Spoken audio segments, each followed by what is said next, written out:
సమయము సమీపించినది గనుక ఈ ప్రవచన వాక్యములు చదువువాడును వాటిని విని ఇందులో రాయబడిన సంగతులను గైకొను వారును ధన్యులు.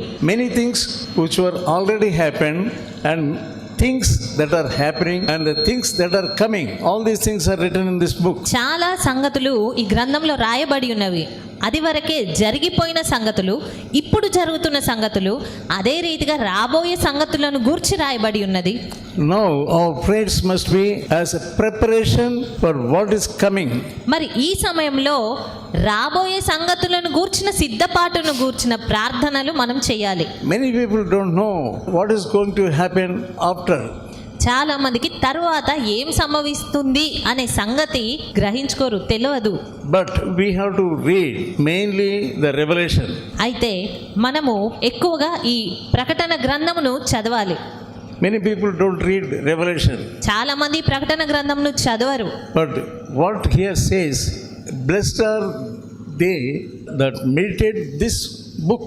మరి ఇక్కడైతే ఈ రీతిగా రాయబడి ఉన్నది, ఈ ప్రవచన వాక్యములు చదువువాడును వాటిని విని ఇందులో రాయబడిన సంగతులను గైకొని వారు ధన్యులు అని ఇక్కడ రాయబడ్డారు. And also those that hear these things. ఈ సంగతులన్నీ వినువారు కూడా ధన్యులు అని ఇక్కడ చెప్పబడింది. How can others hear when you don't open your mouth? మీరు మీ నోటిని తెరవకపోతే ఇతరులు ఎలాగా విషయాలు వినగలుగుతారు? When you read this last book, ఈ చివరి గ్రంథమును మీరు చదివినప్పుడు you will be blessed. మీరు ధన్యులుగా ఉంటారు, ఆశీర్వదింపబడతారు. Because you are bringing blessing upon they that hear.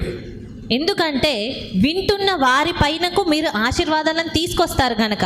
Find out to how many people you have told about these things. మరి ఈ సంగతులను గూర్చి ఎంతమందికి మీరు చెప్పి ఉన్నారు? These are important things. ఇవి చాలా ప్రాముఖ్యమైన విషయాలు, Things that are going to come. జరగబోయే విషయాలు, జరగబోయే సంగతులు, ఇవన్నీ Valuable things. ఎంతో విలువైన విషయాలు. So everybody, every Christian must read. కనుక ప్రతి క్రైస్తవుడివి చదవాలి. Let us turn to 2 Thessalonica. 2వ తెస్సలోనిక చూద్దాము. 2nd chapter 2వ అధ్యాయము and 2nd verse. 2వ వచనము. That ye be not soon shaken in mind or be troubled, neither by spirit nor by word nor by letter from us, as the day of Christ is at hand.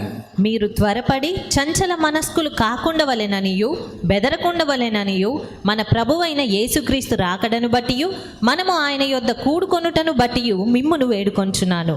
In the days to come, many things are going to happen. రాబోయే దినాల్లో ఎన్నో సంభవించబోతున్నవి. And should not be troubled. అయితే మనం కలవరపడకూడదు. But you have already read these things which are in book of Revelation. ఎందుకంటే ఈ ప్రకటన గ్రంథంలో ఉన్న సంగతులను మీరు ఇదివరకే చదివి ఉన్నారు గనక, And things about the last days. అంత్య దినములను గూర్చిన సంగతులను చదివి ఉన్నారు గనక You will not be troubled. మీరు కలవరపడకూడదు. Yeah, you will not be afraid. మీరు భయపడకూడదు. Let us also turn to the book of Nahum. నహూము గ్రంథము చూద్దాము.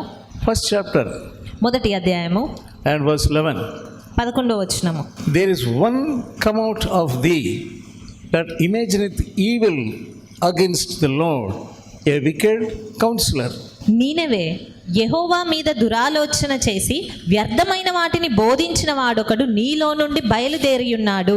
A man is coming out, and that is Antichrist.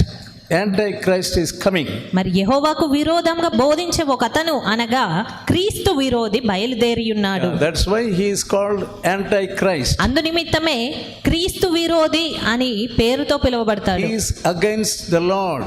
అతడు క్రీస్తుకు విరోధి లేదా దేవునికి విరోధి. He is coming. అతడు బయలుదేరి ఉన్నాడు. He is already at the door.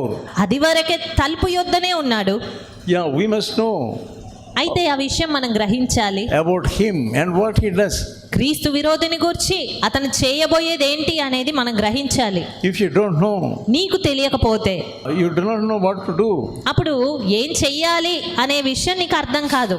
Not only in this book, we also read in the book of Daniel, దానియేలు గ్రంథంలో కూడా మీరు ఆ సంగతులు చూడవచ్చు.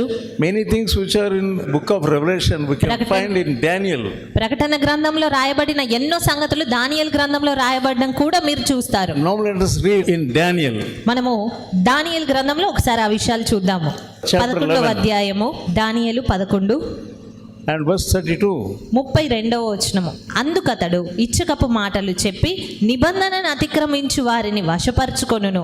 అయితే తమ దేవుని నెరుగువారు బలము కలిగి గొప్ప కార్యములు చేయుసేదరు. He is a wicked person.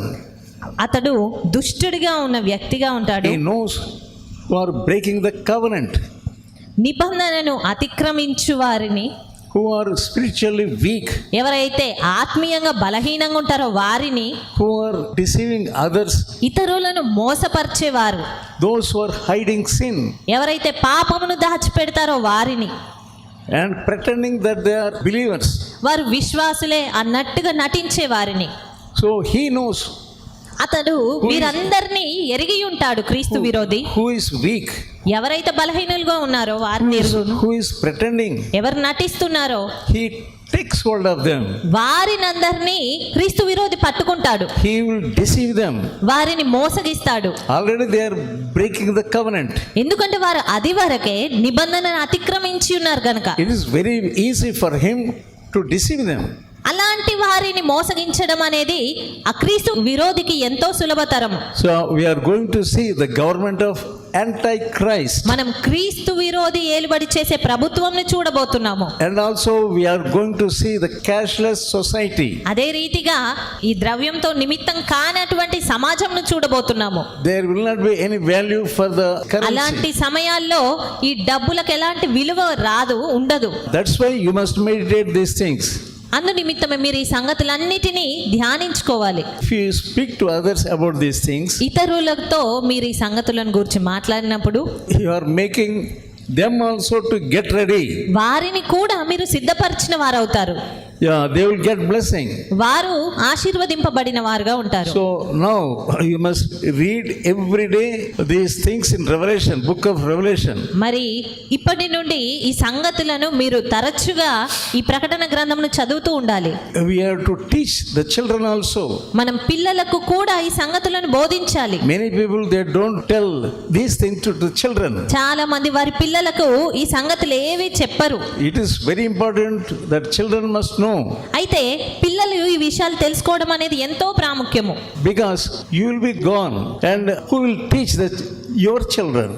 మరి అలాంటప్పుడు మీరు వెళ్ళిపోయారే అనుకోండి, మీ తర్వాత ఎవరు మీ పిల్లలకి ఈ విషయాలు బోధిస్తారు? Who will teach your children? ఎవరు మీ పిల్లలకు బోధిస్తారు మీ తర్వాత? So even from the childhood they must know these things. కాబట్టి బాల్య కాలము నుండే, చిన్ననాటి నుండే ఈ పిల్లలకు ఈ సంగతులన్నీ మీరు చెప్పాలి. About the government of Antichrist. క్రీస్తు విరోధి ప్రభుత్వమును గురించి చెప్పాలి. And about the last days. అంత్య దినములను గురించి చెప్పాలి. And about the cashless society. అదే రీతిగా డబ్బులు లేని సమాజం ఎలాగ ఉండబోతుంది,